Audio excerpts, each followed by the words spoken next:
dedicated to Eastern and Southern Kentucky. This is WYMT Mountain News Weekend Edition. Hey, good evening. I'm Jim Freeman. Big Stone Gap officer Michael Chandler was shot early this morning when conducting a welfare check. Officer Chandler died around 7 p.m. tonight from injuries. A Big Stone Gap man is in police custody tonight after an investigative search. Charges relating to the shooting of the officer are pending, and the investigation remains ongoing. Virginia State Police will release the male suspect's name once he is charged in connection with the shooting. You can find out more information on this at WYMT.com.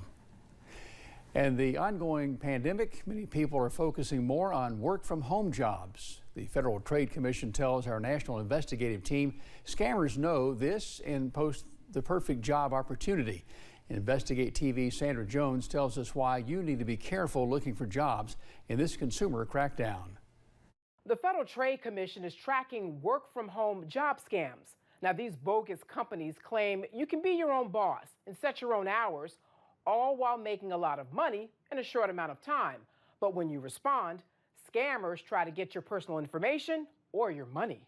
Debbie Dias registered online with several worldwide employment websites looking for an administrative assistant position. She got lots of job hits and interviewed with a company in the UK. The person told Dias the job paid $35 an hour. Nobody's going to pay that for an administrative assistant, but they offered me the job, said I was going to get a laptop, a check to cover expenses, which what expenses I don't know, and then also they sent over a employment contract, 13 pages long. Dias received this FedEx envelope with a $4,850 check and a letter telling her to deposit the check, but after looking up the routing number, she discovered the check was a fake. She never made that deposit. The FTC says it's a scam if the employer sends you a check, then asks you to deposit it, and then send some money back to them or someone else. Once your bank discovers it's a fake, the money is already gone, and you could be stuck paying it back. What kind of lesson did you learn from this experience? Just be really careful with who you're dealing with, because these people are very sophisticated. They go into such great detail, and then they turn around and they know a lot about you. I mean, they've got your whole work history, your name, your address, your phone number. Don't give them any information. They ask for any money? No. Here are a few things to keep in mind when searching for an online job. Don't pay for the promise of a job. Only scammers will ask you to pay to get a job. Do your own research. Check online for independent sources of information. Look up the name of the company or the person who's hiring you, plus the words scam, review, or complaint. Take your time before you accept an offer or send a potential employer your personal information. Run the job offer or posting by someone you trust. And if you come across a job that you think is a scam, report it to the Federal Trade Commission at reportfraud.ftc.gov. With this consumer crackdown, I'm Sandra Jones. The Kentucky River Regional Animal Shelter here in Hazard seeks the help of rescue groups to relocate animals every few weeks, but this weekend the shelter received so much more than that.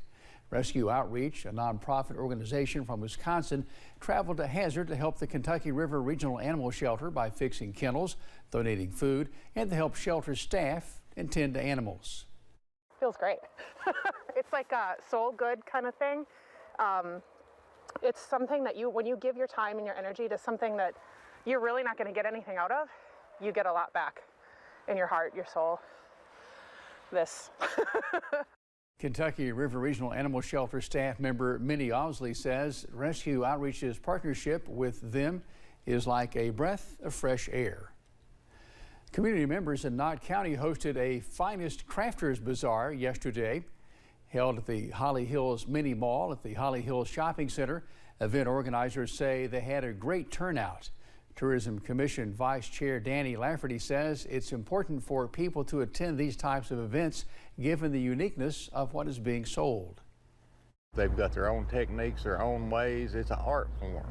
And, you know, you can't go to Walmart and buy, a rare item that's made by such and such person that's got this particular type of technique done. Lafferty says there are plans to host another craft bazaar next weekend. Be the Match Marrow Registry matches thousands of patients with marrow donors each year, but there are several misconceptions that might prevent people from registering. Movies and television shows depict bone marrow donation as a serious surgery, and in some cases it can be, but more often than not, donors can provide their healthy stem cells through a peripheral blood stem transplant. This is an outpatient IV treatment that is less invasive and takes only a few hours. We also make sure that the donor is safe, and we really care for them in the way that we care for our patients. So it's an amazing experience, and I think those who have gone on to donate would tell anyone that was listening to this interview that they would do it again in a heartbeat, and that it was one of the most meaningful things they've ever done in their lives. If you're interested in learning more about marrow donation process, you can visit the Match's website. We want you to stay connected. We'll be right back.